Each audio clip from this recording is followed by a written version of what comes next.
Bonjour tout le monde. Au plaisir de vous retrouver autour du thème tant attendu qui sera bien sûr exposé par Driss Boussoud. J'ai eu l'occasion de vous envoyer des passages à la télé et à la radio sur pratiquement la même thématique. Donc, c'était l'hors d'œuvre, un avant-goût, avant de démarrer l'essentiel avec Driss. Alors, sans trop tarder, je cède la parole au professeur Driss Boussoud et je suis à vous tout de suite. Je suis en train d'accepter les autres qui arrivent. Si Boussoud, à vous la parole. Pardon, micro, Driss. J'active mon micro. Voilà. Je suppose que vous m'entendez maintenant. Si c'est le cas, vous faites comme ça, là.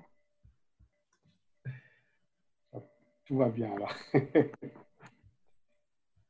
Bon, alors j'ai préparé quelques phrases un peu organisées parce que je ne veux pas être trop désordonné pour parler de ce sujet qui est très compliqué, très complexe.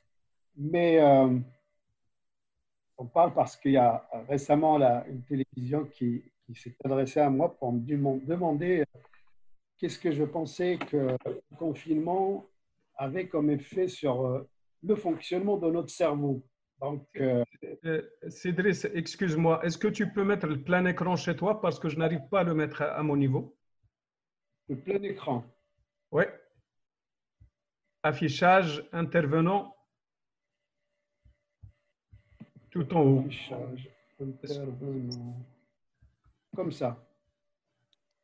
Non, pas comme ça. Donc, il faut que je lui dise. Excusez-moi, mais moi, je le vois en plein écran, le professeur. Hein, je le vois très bien, très bien. Allons-y. Oui, c'est bon. Tout va bien, oui, tout va bien. C'est bon. Allez-y, Driss. Pardon. D'accord. Alors, donc, je retourne. Donc, parler pendant une dizaine de minutes, si je dépasse beaucoup, Saad Abdelrazak, tu m'arrêtes, tu m'interromps. Pas de souci. Le but n'est pas de faire un monologue. Il n'y a pas de problème. Je vais vous donner quelques éléments pour qu'on puisse échanger. Alors, jusqu'au confinement, vous ne vous êtes pas rendu compte, mais vous avez toute votre vie, vous êtes allé au travail, sauf si vous avez fait du télétravail pendant très longtemps, ce qui est rare. Donc, en gros, aller au travail, c'est se couper de sa vie privée, c'est aller dans un environnement social et physique qui vous permet de travailler et de vous concentrer sur vos activités professionnelles. Et alors, pendant toutes ces années-là, votre cerveau, vos circuits neuronaux ont été formatés en quelque sorte pour fonctionner efficacement dans ce contexte selon des routines ou des habitudes. Il y a un type d'apprentissage qu'on appelle les apprentissages procéduraux, toutes les procédures que vous faites. Et on parle aussi de habit learning, c'est toutes nos habitudes, toutes les routines avec lesquelles on a appris à fonctionner. Et alors, si votre cerveau donc, a été formaté pendant toutes ces années d'aller au travail,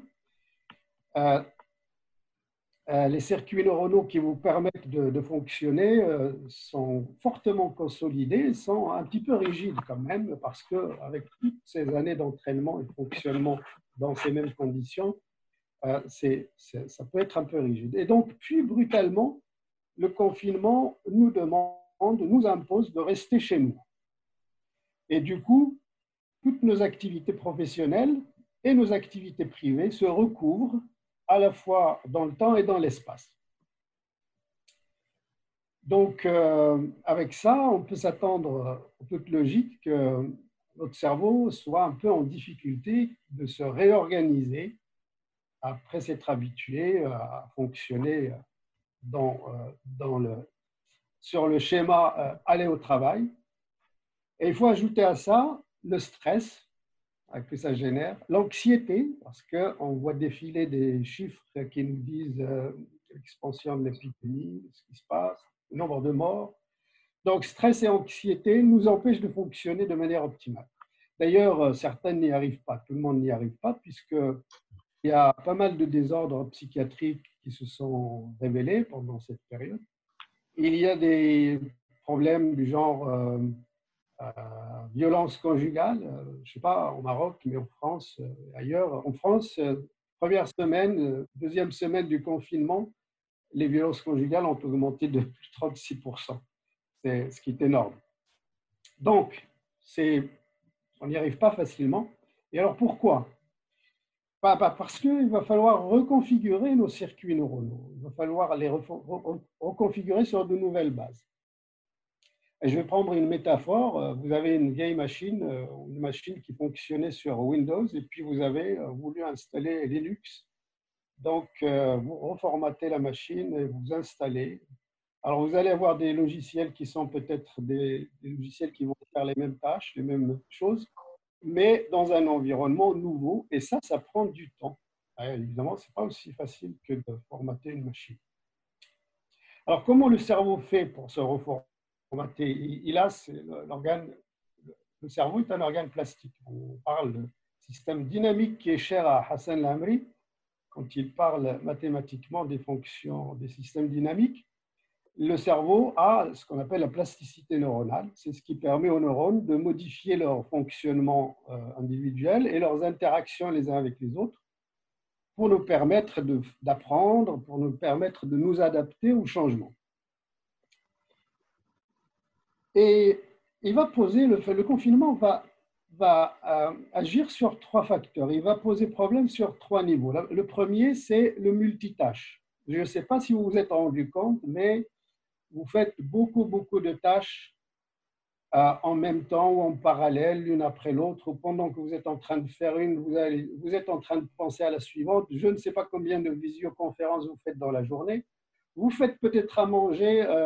Ici en France, les femmes nous obligent à faire à manger, donc on fait à manger. On aide les enfants à faire les devoirs, à faire le travail scolaire. On fait les emails, on consulte WhatsApp. Donc, on est multitâche. Et le cerveau n'est pas très fort pour le multitâche. Il y a un problème qui est au niveau des ressources attentionnelles, des fonctions exécutives, ces fonctions qui permettent au cerveau d'arbitrer entre les tâches, d'arbitrer entre la prise de décision, de se concentrer. Eh bien, ces fonctions-là sont mises à mal parce que nous sommes en train de faire beaucoup de choses et de penser à beaucoup de choses en même temps. Donc, il y a 2 choses, il y a 2 conséquences. C'est qu'on a une faible efficacité, je ne sais pas vous, mais on travaille beaucoup, mais une efficacité toute relative. Et puis, il y a aussi la fatigue. La fatigue, quand on consomme les ressources attentionnelles, ça fatigue. Le deuxième facteur sur lequel le confinement va agir, je l'ai dit tout à l'heure, c'est le stress et l'anxiété qui génèrent. Et ça a des effets néfastes sur le fonctionnement cérébral. Ça affecte les fonctions alimentaires, le sommeil, le fonctionnement de notre cognition, etc. Et puis le troisième facteur, peut-être celui dont on parle beaucoup, c'est la privation sociale. Alors, la privation sociale est connue pour affecter de manière désastreuse, en fait, le cerveau. D'abord, chez l'animal, chez les rats, on sait depuis plus de 20 ans que les neurones de rats qui ont été élevés en isolement, en privation sociale, leurs neurones, ils sont moins épanouis, ils ont moins de dendrites, ils ont moins de contact dendritique avec les autres neurones, comparé à des rats qui sont élevés dans un milieu social enrichi. Chez les humains, on le sait aussi, il y a beaucoup d'études qui sont faites, en particulier dans le cadre de l'environnement de préparation à des vols spatiaux. Et je vais juste parler de cette étude qui a été faite toute récemment, en fait, avec de l'IRM fonctionnel, donc de l'imagerie cérébrale, par des Russes et des Allemands qui ont confiné des sujets volontaires dans le simulateur de vol qui prépare les expéditions sur Mars. Et ils les ont donc confinés pendant 520 jours et ils ont regardé le fonctionnement de leur cerveau avant le confinement et puis juste à la sortie du confinement, et puis 6 mois après. Et ils ont vu qu'il y avait des changements structurels, de structure et de fonction de leur cerveau. La matière blanche a été modifiée pendant ce confinement, et ces modifications ont duré jusqu'à 6 mois après. Ils n'ont pas suivi plus tardivement, mais c'est pour dire que le confinement a un effet fort sur la structure et la fonction du cerveau, et ces effets peuvent être à long terme. Alors, on peut en citer d'autres expériences qui ont été faites, mais retenons simplement que la privation sociale, elle a des effets aussi néfastes que ceux de la privation alimentaire et de la privation de l'activité physique. Donc, ça, ce sont des phénomènes qui influencent beaucoup notre cerveau. Alors, j'arrive sur un chapitre, peut-être que Abdelrazak souhaitait plus que je développe, qui est le cerveau social, qui est notre cerveau social. On a découvert ces derniers temps des neurones dans le cerveau des singes. Hein. On a des raisons de penser que nous aussi, on a ces mêmes cerveaux. Ça reste à prouver, mais on va partir sur cette hypothèse. Et alors, ces neurones sociaux, on en a deux types. Alors, je dois préciser d'abord que cette découverte, elle a été possible grâce à la rencontre entre deux disciplines, la psychologie sociale expérimentale et les neurosciences. Donc, moi, étant neurophysiologiste, ma rencontre avec un de mes collègues et amis, Pascal Huguet, qui est psychologue social, a fait qu'on a réfléchi à cette expérience qui chez les singes. Et on a demandé, enfin, les singes font des tâches et ils peuvent les faire seuls ou en présence d'un autre congénère dont ils ont l'habitude de côtoyer dans la journée. Alors, on a trouvé deux neurones. Des neurones qu'on va, pour faire court, je vais les appeler des neurones de la solitude, des neurones qui fonctionnent mieux pour faire la tâche quand le singe est tout seul, et puis des neurones qui fonctionnent mieux en société, je vais les appeler comme ça, qui fonctionnent mieux quand le singe est accompagné de son congénère. Alors ces neurones, s'ils existent dans notre cerveau, il y a des raisons encore une fois de penser que oui, d'après la psychologie sociale, le comportement et la cognition, eh bien ces neurones ont dû se spécialiser au cours de la vie, qui est rythmée par des moments de solitude et des moments de vie sociale. Mais qu'est-ce qui se passe maintenant avec ce confinement? Alors, bien sûr, les neurones sociaux, on ne les a pas étudiés dans ce contexte de confinement, mais on peut faire deux hypothèses. Là, on est en train de spéculer, on va discuter, c'est peut-être la base de notre discussion après. Je vais spéculer que les neurones sociaux, ils vont, comme tous les autres neurones, vont se reprogrammer en quelque sorte, que les circuits qui concernent le cerveau social vont se reprogrammer. Alors, si on vit seul, il y a des personnes qui vivent seules. Si ces personnes-là ne sortant pas, n'allant pas travailler, n'ont plus d'opportunité d'exercer leur côté de vie sociale. Donc, leurs neurones sociaux, ceux qui travaillent en société, vont être au chômage. C'est le cas de le dire, c'est la période. Donc, ces neurones sociaux vont être au chômage chez les personnes qui vivent seules. Et puis, inversement, les neurones de la solitude vont être au chômage chez des personnes qui vivent en famille, en groupe, qui n'ont jamais l'opportunité de se retrouver seuls. Alors, si ce confinement se prolongeait, nous aurons un temps d'adaptation, il nous faudrait un temps d'adaptation après, c'est-à-dire que les personnes qui vivent seules auront un peu de mal, auront besoin de temps pour se réadapter à la vie sociale, et inversement, les personnes qui ont constamment vécu en société, en groupe, en présence d'autrui, seront en quelque sorte dépendantes de la vie sociale. Alors, ce qu'il faut retenir, c'est que, à travers tout ça, j'essaie de dire quelque chose qui est relativement simple. Je vais revenir à quelques phrases pour le dire. Qu'en gros, nous sommes rentrés dans le confinement avec un cerveau qui était configuré d'une certaine façon, et nous allons en sortir avec un autre cerveau, un nouveau cerveau. Alors, évidemment, on a les mêmes neurones, ils seront là, mais la manière dont ils fonctionnent, ils feront toujours les mêmes tâches, probablement.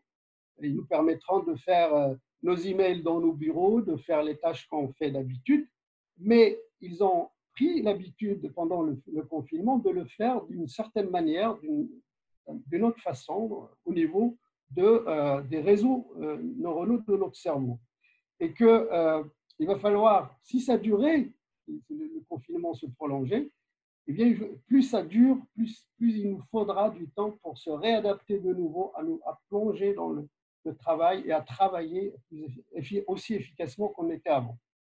Alors, donc, on est rentré dans le confinement avec un cerveau, et puis on en sort avec un autre. Il faut juste espérer que nous, là, je vais être un peu plus sociologique ou politique, il faut juste espérer qu'avec ce nouveau cerveau, on fera mieux que l'ancien, et que beaucoup espèrent que cette pandémie ne va pas servir à rien et qu'on en sortira avec des décisions de faire un monde nouveau. J'espère que, en tout cas, notre cerveau, lui, il aura été modifié. Alors, est-ce que nous, nos comportements le saurons après? Ça reste à voir, donc l'avenir nous le dira. Et je vous remercie, on peut discuter. Ok, merci Sebo Saoud. Donc, comme vous le constatez, Sebo Saoud, quand il était en train d'exposer, de parler du cerveau, ça veut dire j'étais inscrit dans un parallèle de ce qui se passe chaque jour. Donc, je me voyais dans ce qu'il était en train de raconter. Donc, Erwan, le débat était ouvert. Donc, on va adopter un système qui est important, une seule question, pas plusieurs, et essayer d'être bref, parce qu'on est déjà à 37 personnes, et il y a d'autres qui sont en train de m'envoyer des SMS pour nous rejoindre. Donc, la première question. Sichnouf, à vous la parole. Salam alaikum. Salam Sichnouf. Bonjour à tous. Voilà, merci Driss Boussaoud, dont je connais les travaux évidemment, puisque je suis psychologue social. Je pense qu'il me connaît. Et en fait, ma question est très simple. Les autorités publiques s'appuient sur le conseil scientifique qui est fait uniquement de médecins, d'infectiologues, virologues, c'est très bien. Mais évidemment, ce que M. Driss Boussaoud nous apporte, c'est qu'il y a autre chose.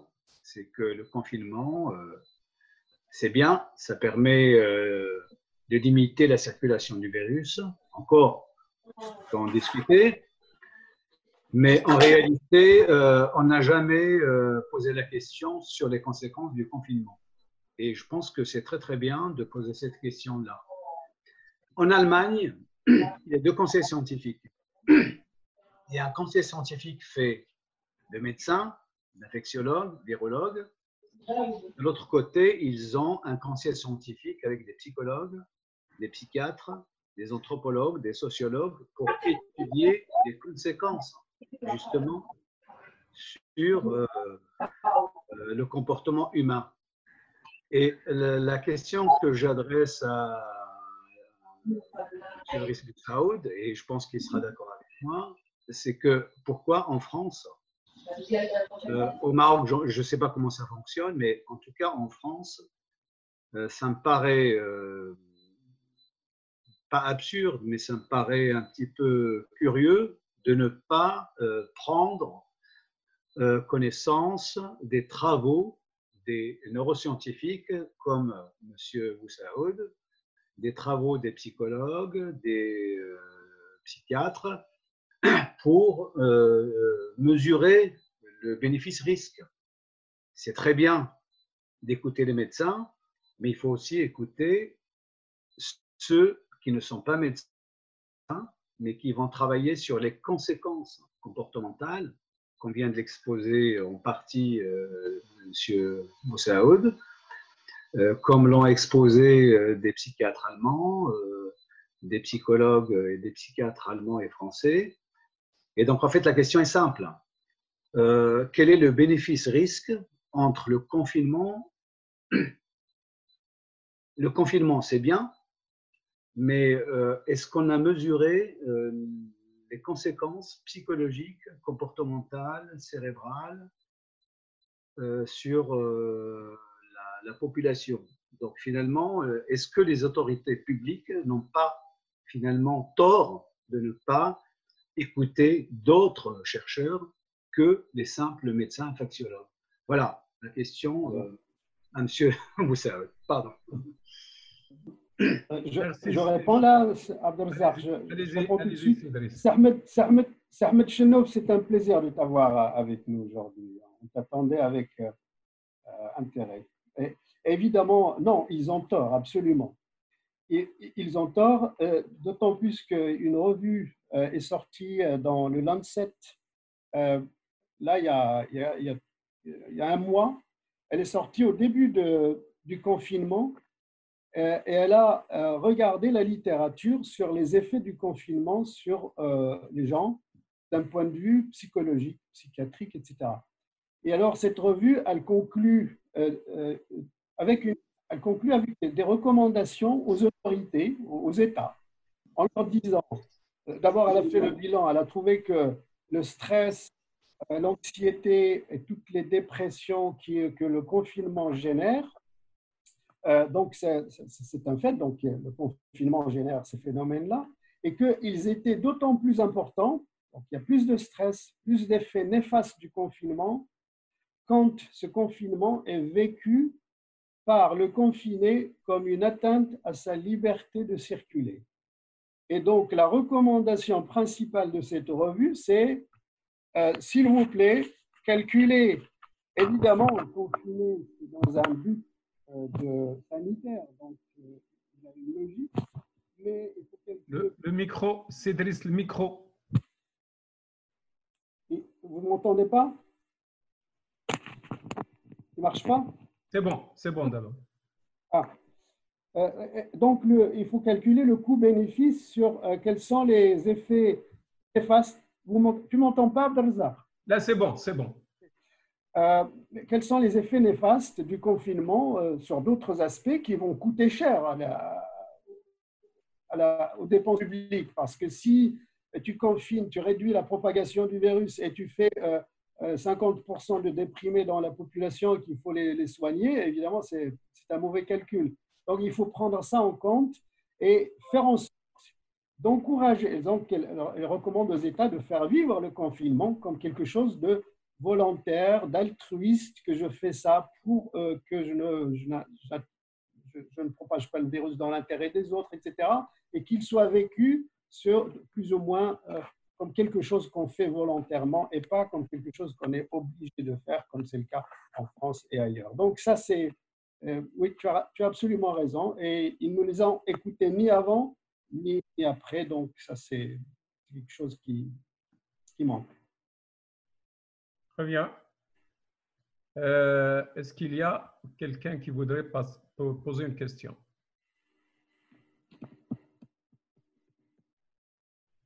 Silrazi, à vous la parole, Silrazi.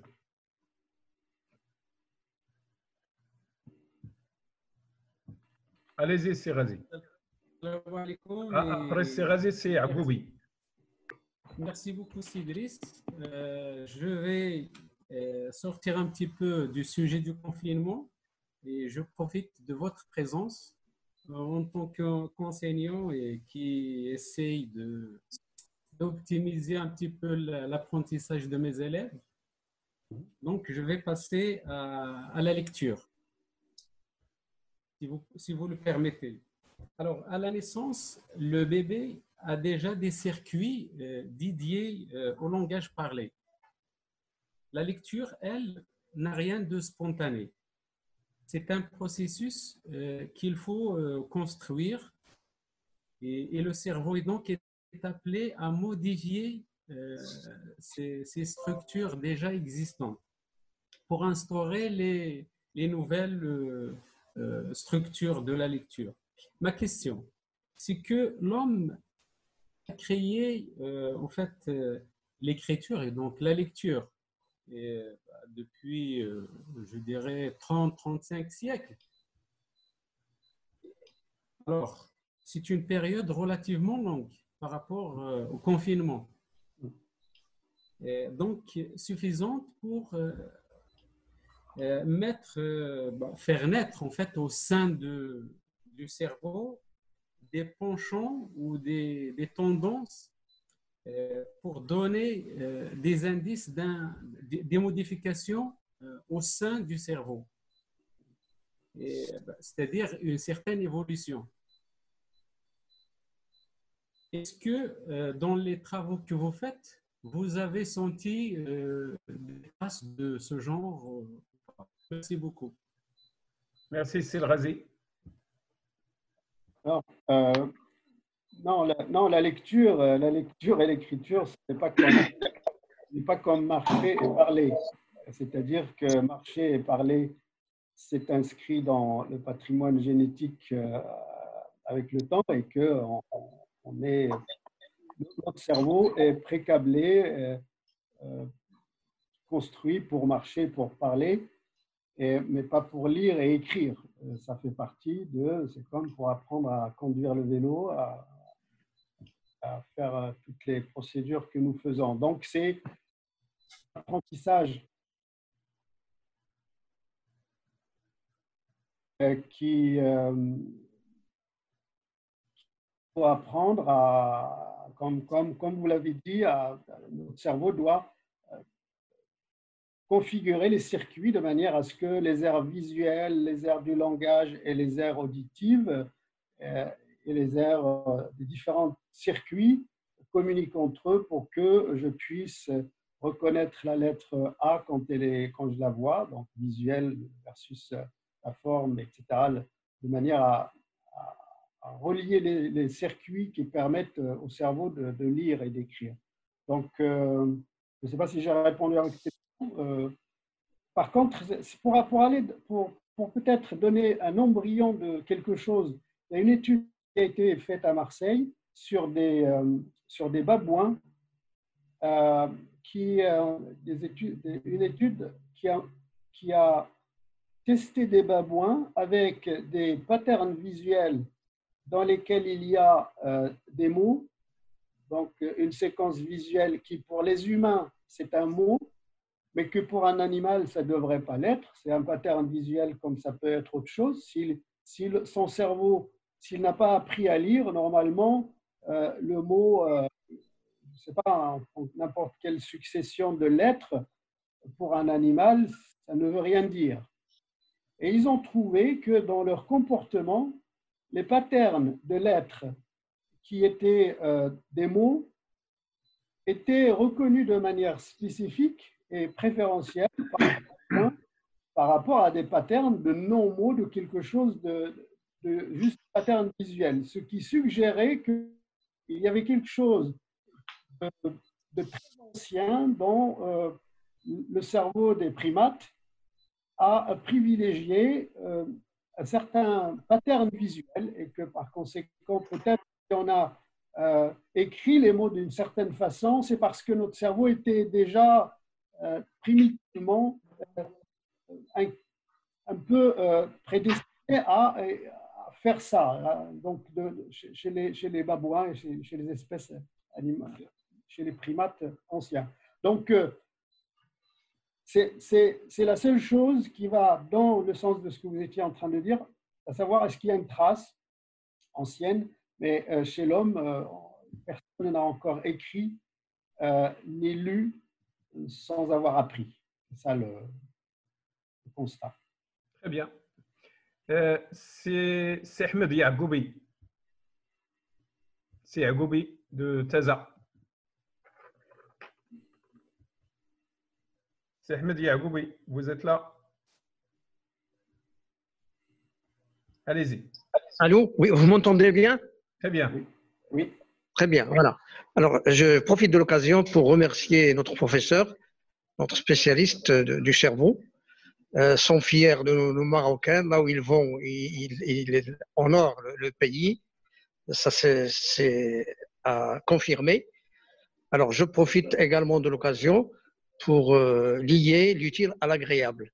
En confinement, déconfinement, certes, mais le cerveau, c'est un problème qui est encore à défricher, à découvrir. vu les possibilités qui ne sont pas encore exploitées dans nos écoles. Donc, j'embraye la question, bien le développement de mon ami, pour poser une question concernant l'apprentissage.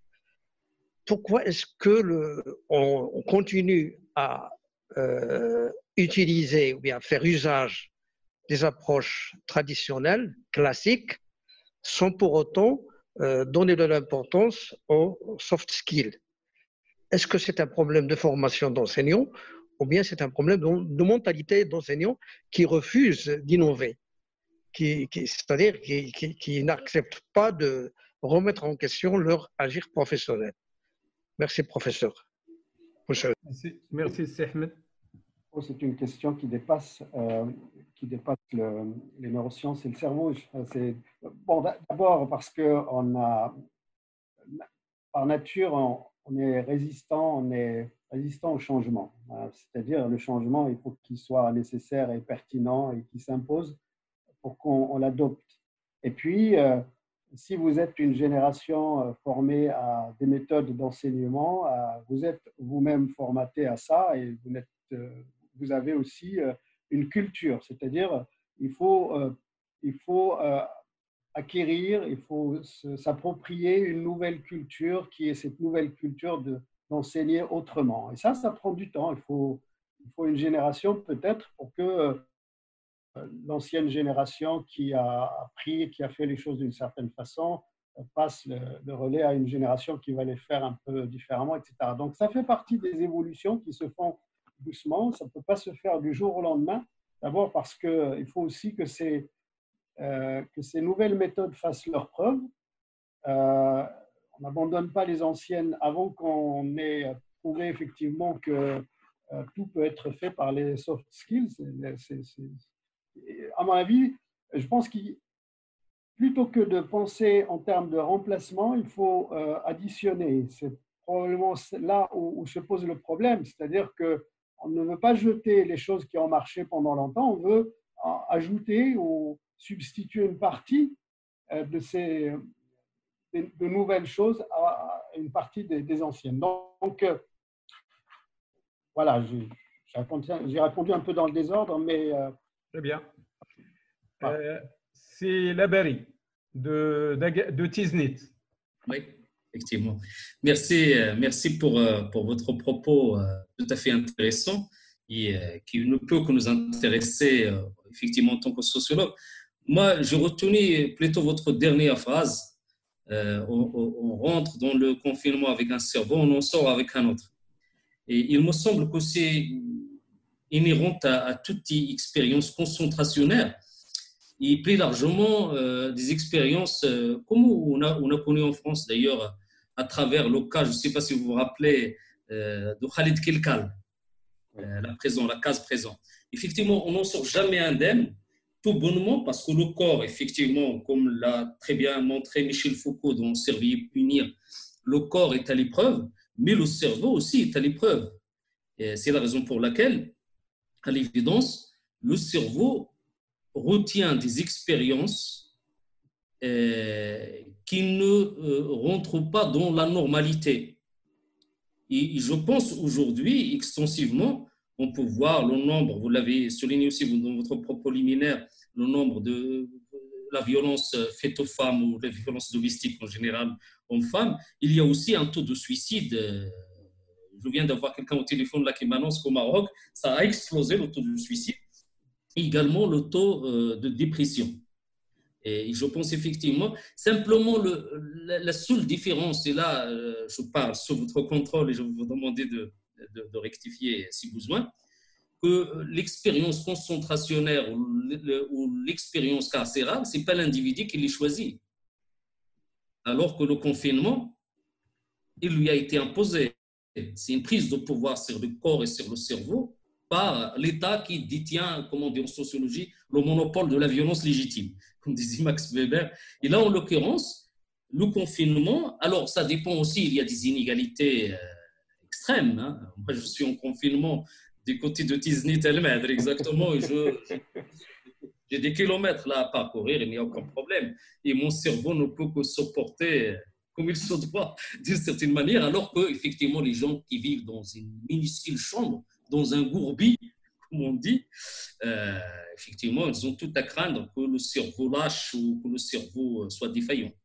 Voilà, c'est davantage une petite remarque qu'une question. Et je vous remercie en tout cas de nous avoir introduits dans ce monde merveilleux des sciences cognitives ou des neurosciences, qui sont aussi des sciences transversales et qui nous intéressent au plus haut point, que ce soit en sociologie, mais également en anthropologie et en sciences économiques.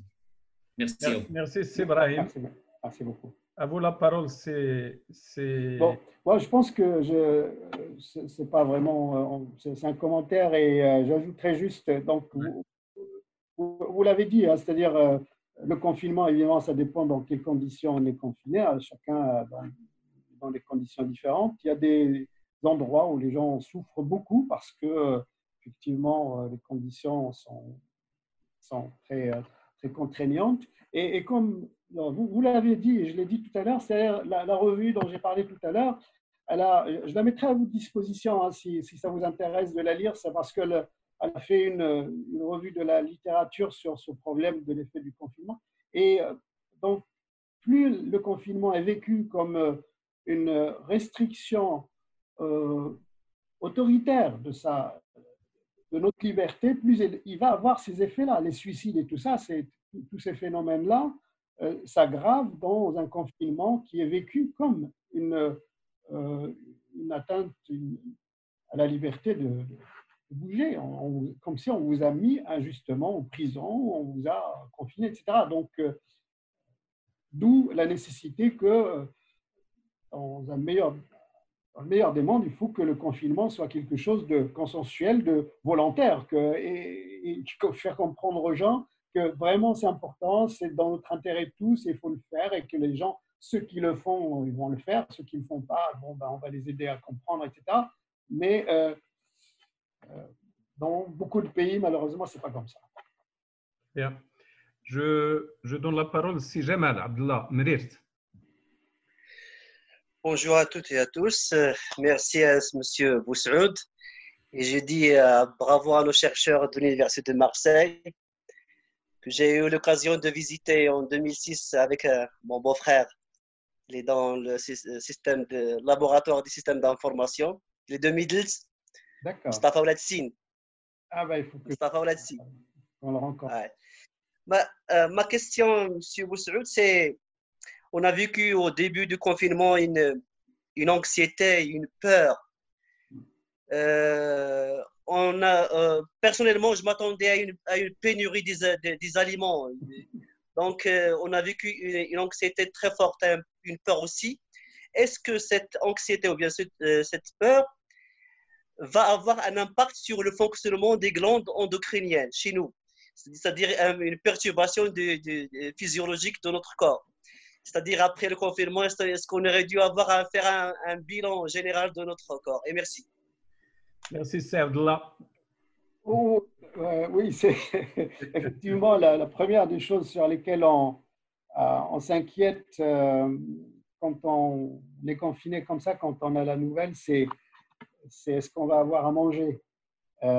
Mais il y a des choses plus importantes que ça qui deviennent problématiques après. Et quand on est rassuré qu'il y a de la nourriture, ce n'est pas la peine de s'inquiéter. On retourne à un fonctionnement normal. Donc, mais cette anxiété, ce stress, effectivement, il va modifier le fonctionnement de notre système endocrinien. Il va y avoir du cortisol qui est fabriqué, qui est produit, qui va agir sur notre amygdale, notre hippocampe, etc. Il va modifier le fonctionnement de notre cerveau. Mais cet effet sera passager dans le cas que vous citez, c'est-à-dire qu'il faudrait qu'il soit très, très prolongé dans le temps pour qu'il ait des effets néfastes à long terme. Donc, ce stress dont vous avez parlé, cet exemple-là, il est passé la première semaine, les premiers jours, quand on avait peur de ne pas trouver de la nourriture.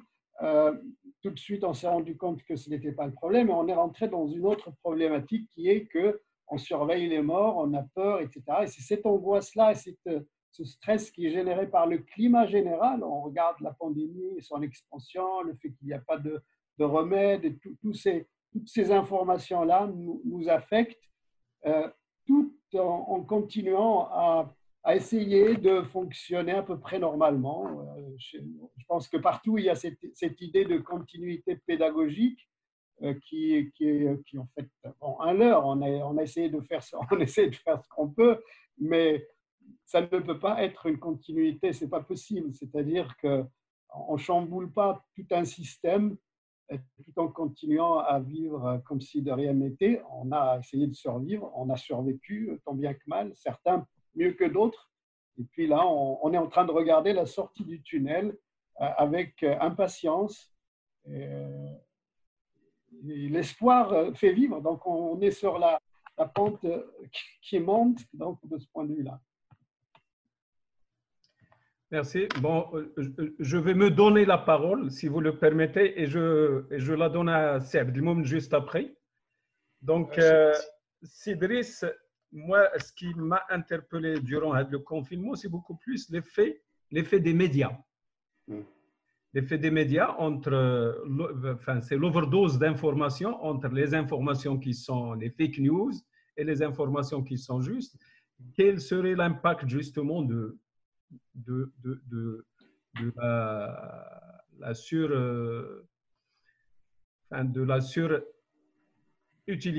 surconsommation de l'information sur l'individu. Merci. Je pense qu'il y a, moi j'appelais régulièrement dans mon village à Sfro et je prenais les nouvelles et un neveu m'a dit il y a tel qui a été transporté aux urgences, il a pété un câble, il a perdu la tête, il est devenu fou, ils l'ont transporté, etc. Et j'ai dit, mais qu'est-ce qui lui arrive? Parce que moi, et à la fin, quand j'ai discuté avec lui, c'était effectivement les médias. C'est toutes ces informations qui arrivaient, qui étaient angoissantes, etc. Et je lui ai dit, il faut absolument que tu coupes ton WhatsApp, tu coupes la télé, tu ne regardes plus. Il ne faut pas. Donc, je pense qu'il y a un côté d'irresponsable de la part des médias. Franchement, informer n'est pas la même chose que amplifier une angoisse qui est déjà là. C'est-à-dire, on sait que la population est angoissée, la population est en train d'écouter les médias, de les regarder. Les discours des personnalités, chez nous, le président de la République est regardé par 36 millions de personnes. Donc, elles ont une responsabilité. Les médias ont une responsabilité et la surmédiatisation des côtés négatifs, en particulier de la pandémie, est quelque chose d'irresponsable, je trouve.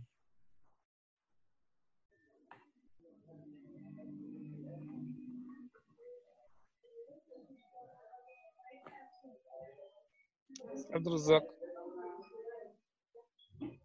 on ne t'écoute pas. Tu as le micro coupé. Micro. Et là, c'est ça. À toi là. Bonjour.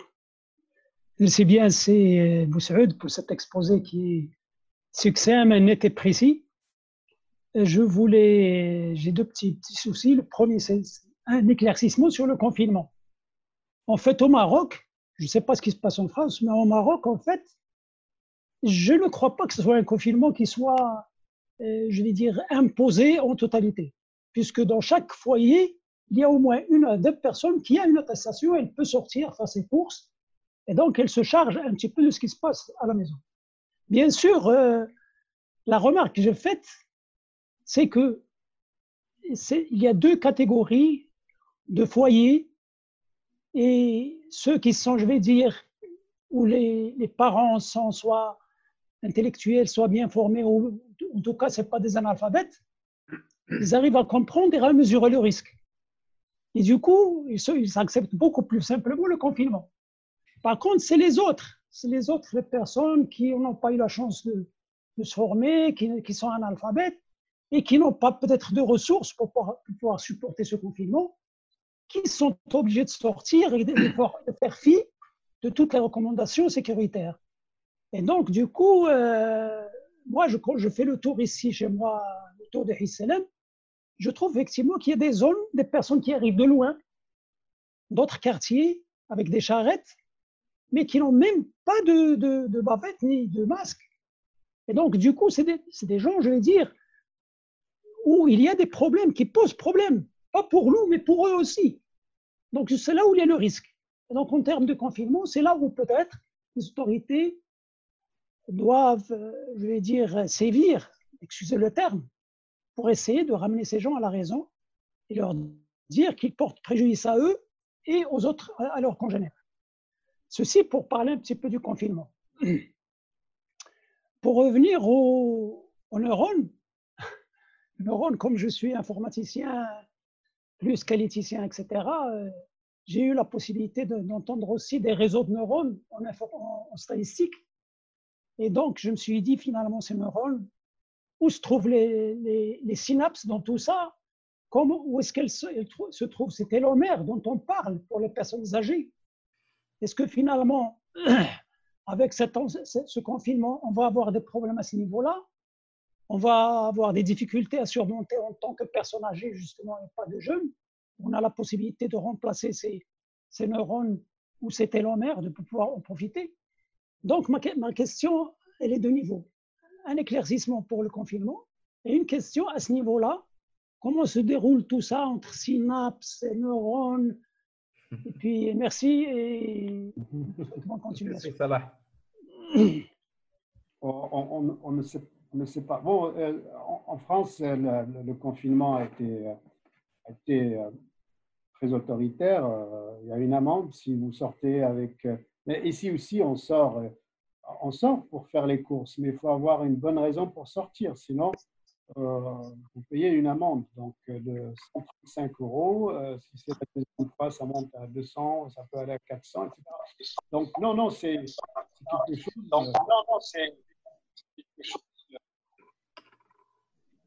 Sur le deuxième point,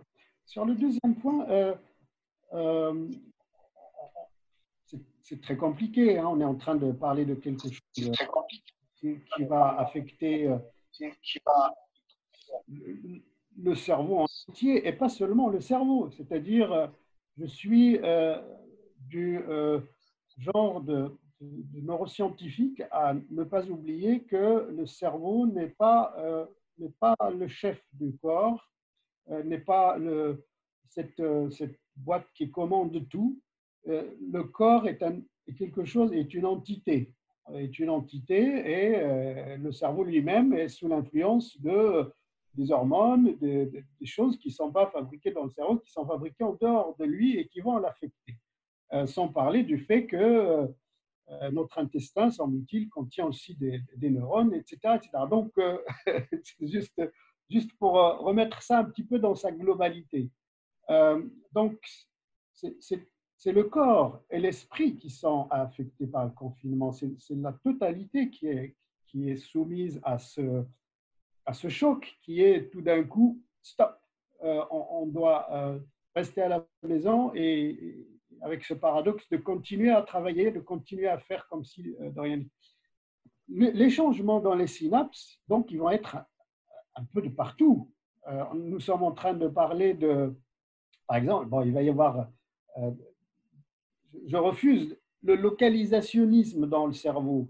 On peut localiser des fonctions dans le cerveau, mais ce qui a joué des tours aux neurosciences depuis des décennies, c'est qu'on est trop influencé par le fait que le cerveau a des aires qui sont spécialisées.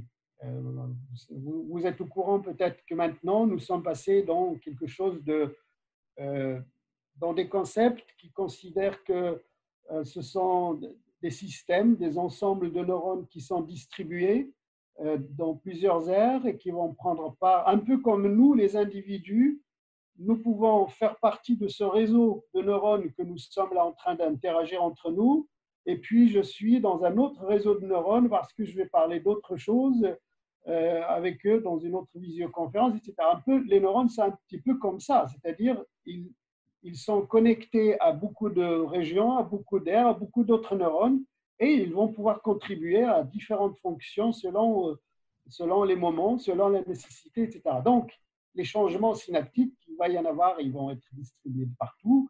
Maintenant, il va y avoir des aires qui sont peut-être plus influencées que d'autres parce qu'elles vont recevoir les sécrétions de telle hormone ou de telle substance parce qu'il y a le stress et que ces régions-là qui sont irriguées par ces hormones et pas d'autres. Et donc, il va y avoir, pour revenir un peu, pour essayer de vous répondre, les régions frontales de notre cerveau sont celles qui nous permettent de prendre des décisions, d'arbitrer entre des tâches. C'est là où il y a les neurones qui interviennent pour canaliser notre attention sur cette tâche plutôt que celle-là, parce qu'on sait que chez des patients qui ont des lésions dans les lobes frontaux, ils ont du mal à sortir faire les courses et suivre une liste qu'ils ont dans la tête qui est d'aller chez le coiffeur, ensuite chez Nana, ensuite acheter les oignons et puis rentrer à la maison. Cette organisation temporelle du comportement, elle est perdue sur notre cerveau frontal. Donc, et celui-là, il est surchargé. C'est ça qui souffre parce qu'on doit faire plusieurs tâches en même temps et il doit arbitrer et il est soumis à une pression importante. C'est ce qui fait perdre l'équilibre à certaines personnes qui deviennent violentes, etc., etc. Donc, il va y avoir des modifications synaptiques dans tout le cerveau et tout le corps, mais peut-être plus fortement dans les régions frontales, dans les régions qui sont les aires de notre système qu'on appelle le système limbique, qui est un système qui gère le stress, qui gère les peurs, qui gère tous ces phénomènes-là. Donc là, il va y avoir beaucoup de modifications synaptiques. Maintenant, et c'est pour ça que quand on va sortir du confinement, beaucoup de gens ne vont pas reprendre la bise avant longtemps, c'est-à-dire il y a une mémoire. Donc notre cerveau va avoir une mémoire, nos neurones vont mémoriser des choses et on va continuer à se comporter comme des confinés pendant un certain temps. On ne va pas se remettre à fonctionner normalement avant un certain temps. Donc c'est tout ça, c'est ça la complexité des neurones. Très bien. Donc, avant de donner la parole, c'est Chriq et Rachid. Je vous lis une question venue de notre pharmacien d'Agadir, c'est Faris. Merci pour l'intervention. Ma question est comment… Je demande la parole, s'il vous plaît. C'est Hicham. Hachimi. Rahim, je t'ai inscrit, c'est bon. Alors, merci pour l'intervention. Ma question est comment les neuromédiateurs ou neurotransmetteurs fonctionnent en temps de confinement, surtout l'adrénaline, noradrénaline ou dopamine, leur relation avec l'humour. L'humeur. Tout de suite après, c'est Rachid. Avec l'humeur. Avec l'humeur. Avec l'humeur. Avec l'humeur. Bon, là, c'est tout un programme. Là, parler de l'adrénaline, noradrénaline, dopamine et tout ça, ça va être un peu long. On va dire simplement que les systèmes adrénergiques, noradrénaline et adrénaline vont, évidemment, si on a le stress, je parlais tout à l'heure du stress. Le stress va produire la fabrication du cortisol qui va interagir avec ces systèmes-là et qui vont modifier nos comportements. Mais j'ai parlé d'une étude concernant la dopamine, parce que celle-là, elle a été faite juste au début du confinement, pour parler un petit peu du système de la dopamine. Alors, le système de dopamine, c'est notre système, c'est le neurotransmetteur de la motivation et de la récompense. Vous voyez, toutes ces notions de l'hédonisme, du plaisir, de je suis récompensé, j'ai gagné ou j'ai perdu, la motivation à faire les choses, elle est au centre, la dopamine, elle est au centre du système motivationnel, du système d'apprentissage. D'accord ? Il y a une étude qui a été faite, on a confiné, on a privé des sujets volontaires pendant 24 heures, à la fois de nourriture et de contact social. donc privation sociale et privation alimentaire. Et le lendemain, on les a passés dans une IRM fonctionnelle pour mesurer le fonctionnement de leur cerveau en temps réel. Et alors, cette étude a montré que dans le système dopaminergique, on montre à ces sujets volontaires de la nourriture ou de la compagnie, des congénères. Eh bien, dans les deux cas, ces deux stimuli activent de manière très intense le système dopaminergique, comme si la privation alimentaire et la privation sociale ont augmenté la motivation et l'intérêt à acquérir de la nourriture, mais aussi l'intérêt à socialiser. Donc, le système dopaminergique est fortement impliqué dans le confinement et donc le confinement va nous rendre, évidemment, il faut revenir aux spécificités, c'est-à-dire que nous ne sommes pas tous, nous ne vivons pas tous le confinement de la même façon, d'accord? Donc là, on est en train de parler de la généralité, du prototype du confinement qui est que nous sommes privés du contact social, etc.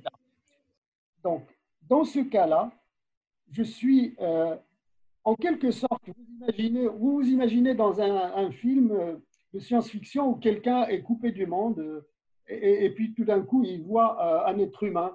Vous voyez cette joie et cet immense plaisir de voir quelqu'un enfin, vous voyez, quelqu'un qui a été coupé. Donc, c'est un petit peu ce phénomène-là qui se passe et notre système dopaminergique, il révèle cet aspect-là qui est nous sommes dans la motivation, dans le désir du stimulus qu'on nous a montré. Donc, que ce soit une privation alimentaire ou sociale, ça active le système dopaminergique. J'espère avoir répondu à notre pharmacien d'Agadir.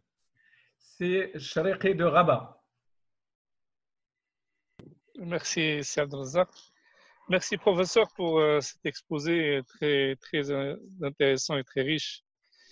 Moi, je vais un peu changer la donne. Je vais dire, est-ce que ce confinement n'a pas d'effet positif sur l'humain, en fait? Parce qu'en fait, moi, je pense, j'ai lu quelque part que les neurones se régénèrent. Les neurones se régénèrent et donc ça donne plus, en fait, de créativité et d'invention. Et peut-être, on voit ça dans pas mal, en fait, de travaux dans le monde. Donc, il y a un sens de créativité, il y a un sens de régénération, en fait, des neurones. Et puis, ma deuxième question, en fait, c'est par rapport, en fait, à l'impact du confinement. Est-ce que il a le même effet par rapport en fonction de l'âge? Est-ce qu'il n'y a pas plus d'effet sur les personnes âgées que les enfants, par exemple? Et là, je parle de votre exemple tout à l'heure, de l'informatique. Donc, l'enfant, c'est un système, en fait, tout jeune, etc. Et donc, il peut développer une certaine adaptation par rapport, en fait, à une machine qui est très ancienne, je dirais à une personne âgée. Et donc, ça sera un peu difficile pour s'adapter je dirais, au confinement. Donc, voilà un peu mes deux petites questions, en fait, par rapport à ça. Merci pour votre réponse. Très rapidement, c'est vrai que, oui, non, il ne faut pas regarder le confinement que du côté négatif, c'est le côté dominant. Mais évidemment, et de nouveau, on est obligé de dire on généralise, mais il y a aussi chaque situation est différente, etc. Donc, on est d'accord que pour certaines personnes qui se trouvent dans un certain contexte, qui ont une certaine façon de concevoir le monde et qui ont la capacité surtout de profiter du moment qui se présente, le confinement, ça peut être effectivement un moment propice pour, je ne sais pas moi, méditer, pour se poser des questions sur le sens de sa vie. Où est-ce que je vais finalement? Est-ce que ce n'est pas le bon moment? Là, finalement, on me met un frein dans mon mouvement. Je vais en profiter pour réfléchir sur qu'est-ce que je fais finalement dans la vie. Donc, ça c'est le moment aussi d'être créatif parce que c'est un problème. Et quand c'est un problème, eh bien, ça appelle des solutions. Ça freine toute notre façon de faire les choses jusqu'à maintenant. Donc, on doit s'adapter. Donc, c'est aussi la plasticité neuronale là, qui est à l'œuvre, qui est de nous permettre de trouver de nouvelles façons de faire les choses. Je pense que ceux qui voulaient virtualiser le monde doivent se réjouir parce que ça a fait un bond. Là, regardez, on n'a plus besoin de voyager, plus besoin de prendre l'avion. La Terre, peut-être, la planète va en sortir gagnante, ce serait bien. Et j'aimerais bien qu'on s'assoie boire un thé aussi ensemble, plutôt que de se parler comme ça. Bon, donc effectivement, il y a de la créativité, il y a des côtés positifs. Et votre deuxième question, c'est l'âge.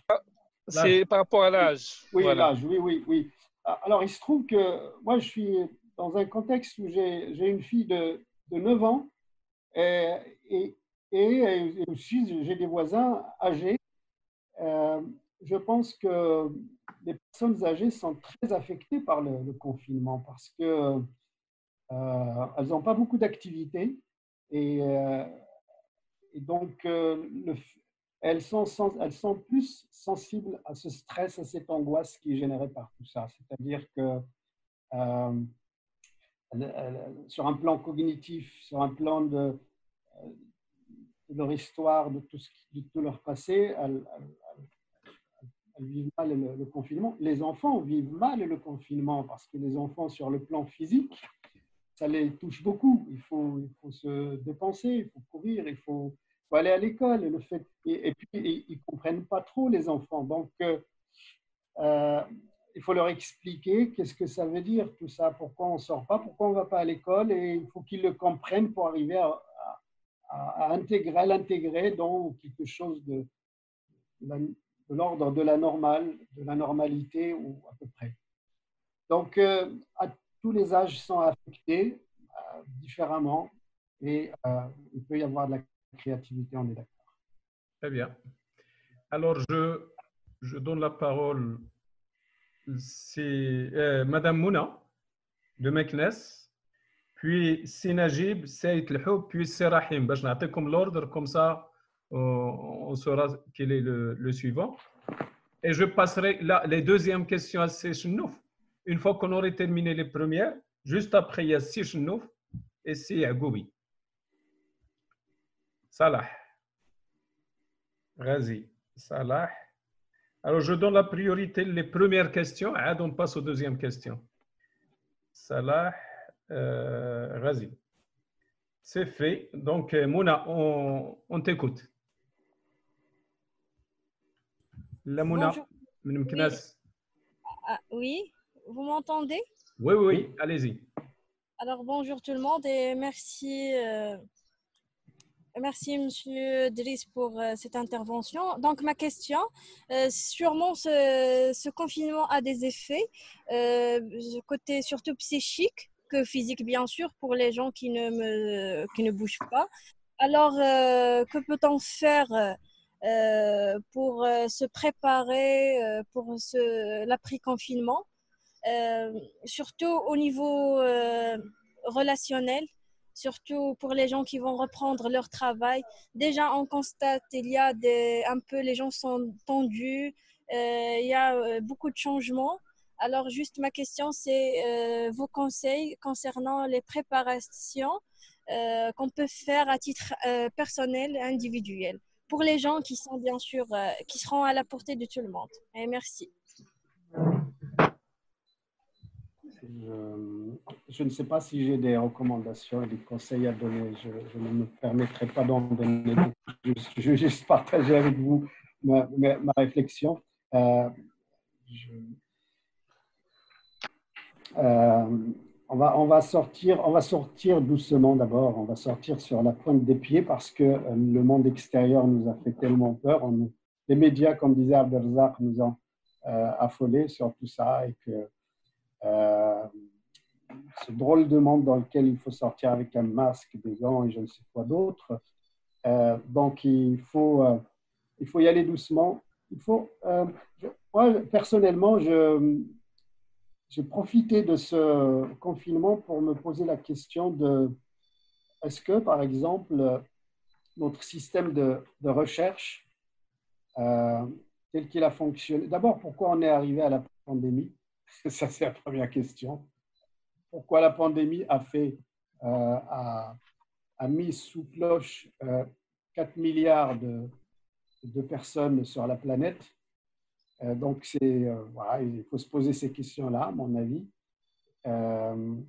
Et puis, en sortant, est-ce qu'on va réviser un petit peu notre façon de faire? La recherche, par exemple, puisqu'on est des chercheurs. Est-ce que notre modèle, le modèle qui s'est installé depuis 20 ans, 30 ans, 20 ans, on va dire 15 ans, hein, moi, je suis rentré dans la recherche pour chercher les connaissances, c'est-à-dire pour faire la recherche scientifique. Aujourd'hui, le chercheur fait la recherche d'argent. Et donc, c'est problématique tout ça. Nous sommes dans un modèle social, et donc je parle de notre milieu professionnel qui est l'enseignement et la recherche. Où est-ce que nous en sommes? C'est surtout ça, je pense, qu'il faut interroger, à mon avis. Il n'y a pas de conseil à donner d'un point de vue neuroscientifique. Notre cerveau est soumis à des conditions particulières, il s'adapte, il va en sortir et il va avoir des circuits neuronaux prêts à fonctionner sur de nouvelles manières. Il n'y a pas de souci. Hein, il faut gérer tout ça en se disant que ça va passer et qu'on va retomber sur nos pattes. On va continuer. Maintenant, en continuant, est-ce que le monde, on peut le faire différemment pour éviter que ça nous arrive encore une fois? Moi, je travaille beaucoup sur la question de l'apprentissage et quelque chose de fondamental dans l'apprentissage, c'est l'erreur. Vous n'apprenez pas s'il n'y a pas d'erreur. S'il n'y a pas un signal d'erreur qui vous dit que votre choix n'était pas bon, il faut corriger, vous n'allez pas apprendre. C'est-à-dire que si vous faites bien, il n'y a rien à faire. Je veux dire, il n'y a d'apprentissage que lorsqu'il y a erreur et qu'il faut corriger l'erreur pour avoir une performance optimale. Donc là, visiblement, le Covid-19 nous envoie un signal d'erreur majestueux qui nous dit « Ah, l'humanité, vous avez fait quelque chose de grave, là, il y a une erreur. » Et donc, si on n'en tire pas de leçons pour faire autrement, je pense qu'on n'aura pas appris. Et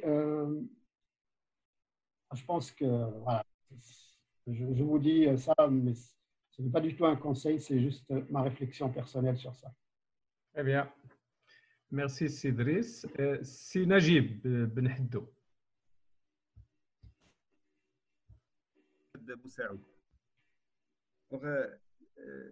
L'être humain est né libre. Et chaque fois qu'on commence à lui réduire sa liberté de manœuvre, il commence à contester, il devient agressif, et il peut commettre des erreurs. Et regardez toutes les situations qui ont été créées suite à l'avènement de l'être humain sur Terre, que ce soit l'homme ou la femme, ça a été fait au détriment de la liberté de l'être humain. Prenons exemple l'institution du mariage. Lorsque l'homme ou la femme se marie, donc c'est au détriment de sa liberté, il se met dans une situation, il commence à booster comme, je vais dire un cheval pour ne pas dire autre chose, pour un groupe de personnes pendant 30 ans, 40 ans. Pourquoi? Je ne sais pas. C'est un exemple, c'est un cadre ça.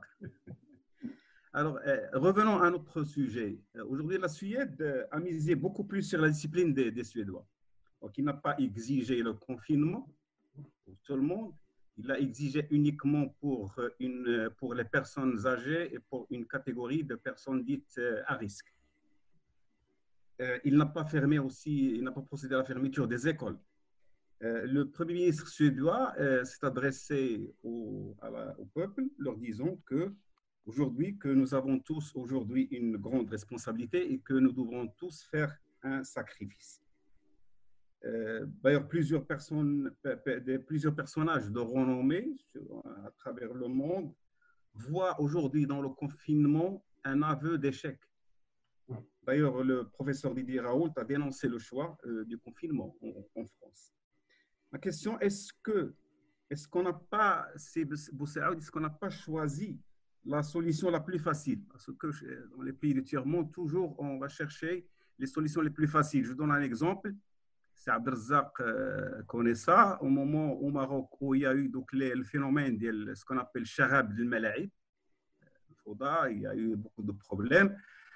On a vu le chef de Koura au Maghreb, il est venu, il a dit on va fermer les stades, on va procéder, on va organiser des matchs sans public. Là, alors que le problème il est beaucoup plus profond que ça. La première question, est-ce qu'on n'a pas choisi la solution la plus facile? Et deuxièmement, est-ce qu'il ne fallait pas, c'est-à-dire non pas prendre comme mesure le confinement tout court au lieu de penser à un confinement intelligent? Sinon, est-ce qu'une mesure intelligente nécessite une communauté beaucoup plus disciplinée, beaucoup plus que ce qu'on voit par exemple chez nous? Merci, c'est Boussaoud. Merci, c'est Najib. C'est Driss. Merci, c'est Najib. Là, c'est une question qui dépasse évidemment le cadre des neurosciences. C'est une question globale. Évidemment, donc je retourne à la revue de psychologie qui a recommandé que les citoyens vivent le confinement. Micro à Cédric. Ah. Là, vous l'entendez là? Oui.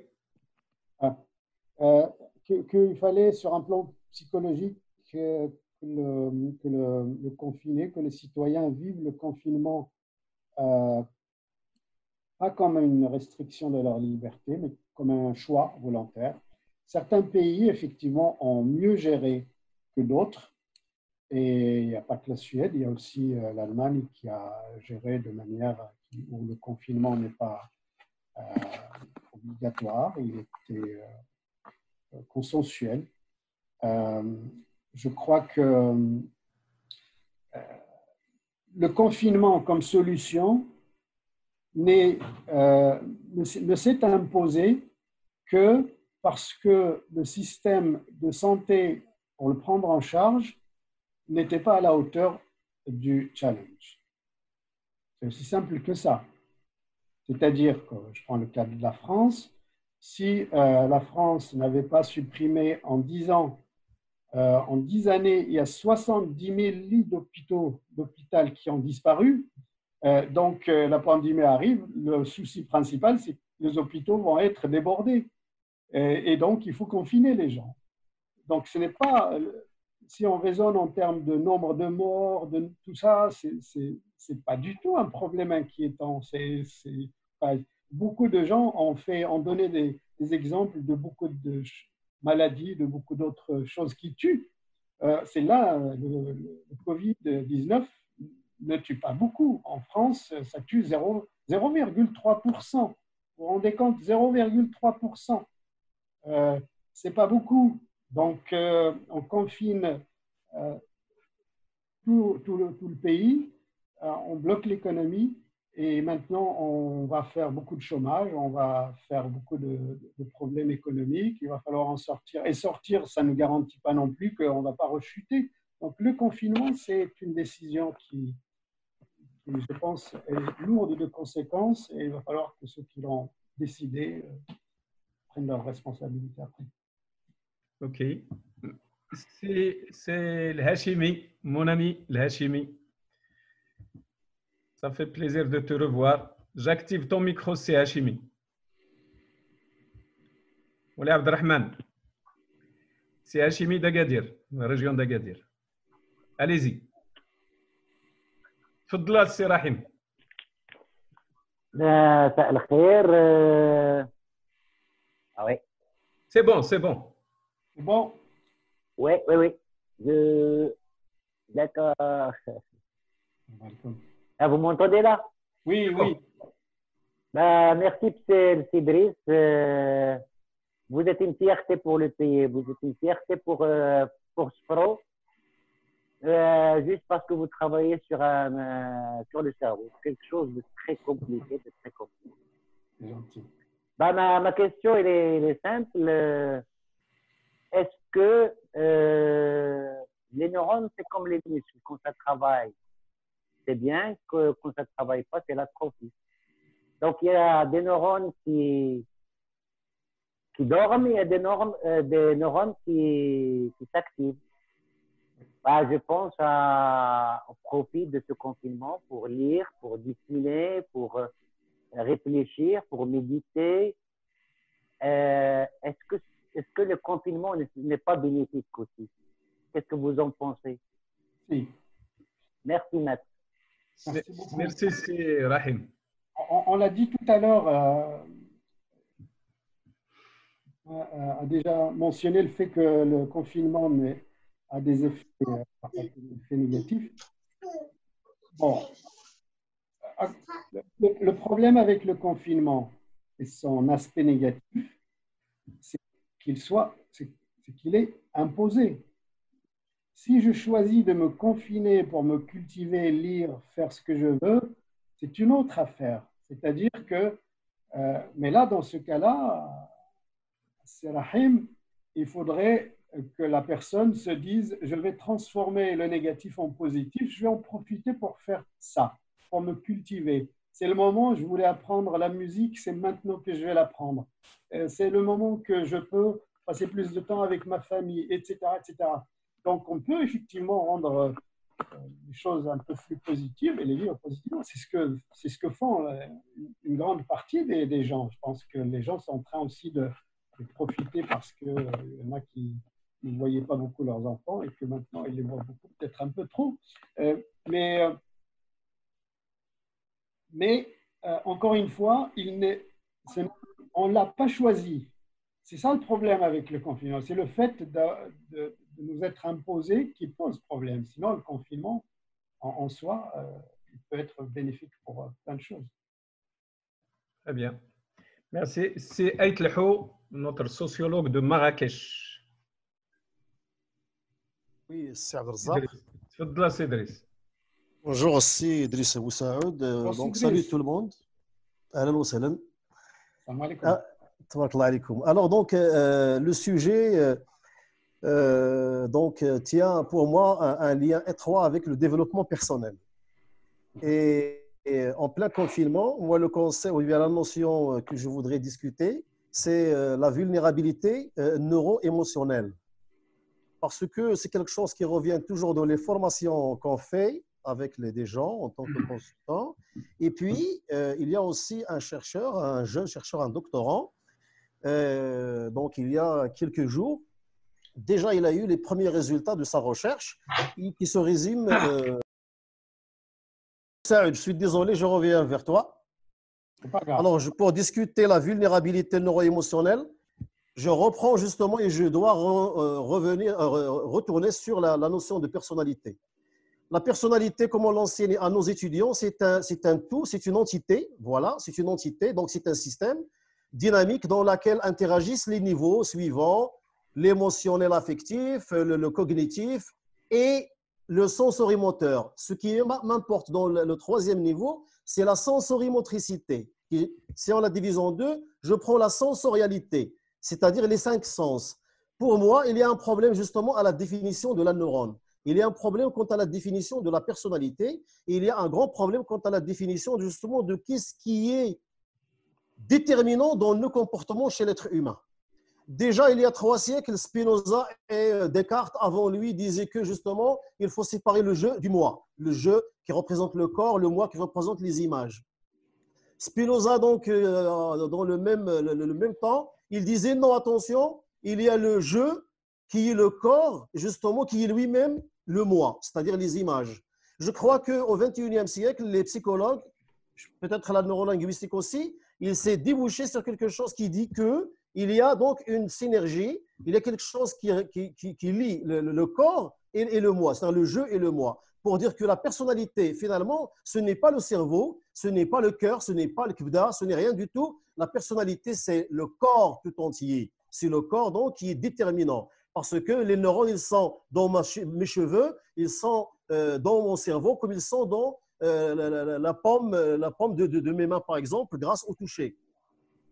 Alors là, justement, un système, ou bien tout système est doté, vous l'avez avancé tout à l'heure, de cette plasticité que vous appelez dans votre domaine la plasticité neuronale. C'est ça. Donc, grâce à cette plasticité, tout système, donc tout corps, toute personnalité est capable de changer, est capable de s'exercer. Je reviens vers le chercheur dont j'ai parlé tout à l'heure et le lien avec tout cela. Il a interviewé à peu près une cinquantaine de personnes, en moyenne de 5 couples par chercheur. Le jeune a travaillé sur une cinquantaine de couples, je dis bien. Alors, la question était justement sous le confinement. Il y avait des questions qui sont posées à propos de la culpabilité, de l'agressivité, de l'angoisse, de tout ce qu'on sait là, quant aux tensions, justement, et à leur cause en plein confinement. C'est ce qui est appelé la violence conjugale. Monsieur Driss, vous avez parlé de quelque chose qui est multitâche. Donc, la personne multitâche et la personne, moi, je dirais monotâche. Alors, justement, on a trouvé que les gens qui sont multitâches sont les gens qui sont les moins stressés. Il a trouvé que les gens qui sont monotâches sont les plus stressés. Ça apparaît justement paradoxal, contradictoire, et ça va demander justement, ça a suscité une recherche d'explication, bien sûr scientifique, c'est-à-dire il faut essayer de chercher dans les personnalités de ces gens, de ces 100 personnes environ, 50 couples, j'ai bien dit, et il faut chercher quelles sont les raisons qui sont derrière. L'hypothèse du chercheur, moi je l'encadre, je suis à côté, j'essaie de l'aider, c'est qu'il y a une hypothèse qui pourrait rendre ça à l'adaptabilité, donc à l'intelligence. Il y a une autre hypothèse qui pourrait rendre ça à la génétique. Donc, et là, peut-être intervient ce qui est genèse, etc. Donc, et l'acquis des images, etc. d'un côté, et génétique d'un point de vue biologique, c'est-à-dire les gènes, etc. Est-ce que c'est génétique?